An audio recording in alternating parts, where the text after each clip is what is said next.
नमस्कार.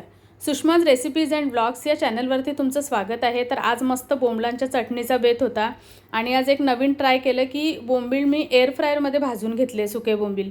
तर आधी कधी ट्राय नव्हतं केलं, पण खूप छान झाले आणि अगदी आपण चुलीत जसे कुरकुरीत बोंबील भाजतो तसेच छान झालेले. आणि आता मी 2 कांदे बारीक चिरून घेतले आणि एक चटणी वाटून घेतली.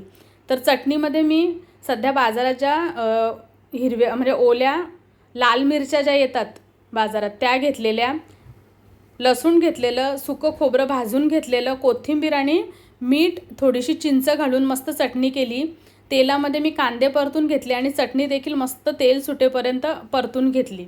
आता त्यामध्ये मी भाजलेल्या बोंबलांचे छोटे तुकडे केले होते ते घातले आणि 3-4 मिनटं अशीच लो फ्लेमवर मस्त हे बोंबलांचे तुकडे चटणीसोबत परतून घेतले. नंतर झाकण ठेवलं आणि 7-8 मिनटं तेल सुटेपर्यंत ह्या चटणीला वाफ काढून घेतली. छान तेल सुटलं होतं आणि आता ही चटणी आपल्याला खाण्यासाठी तयार आहे. तर ही चटणी भाकरीसोबत अप्रतिम लागते. तर ही लाल भाकरी म्हणजे नाचणी, आपले गावठी तांदूळ, रात्याचे तांदूळ असतात ते आणि ज्वारी, अशी ही मिक्स पिठाची भाकरी आहे.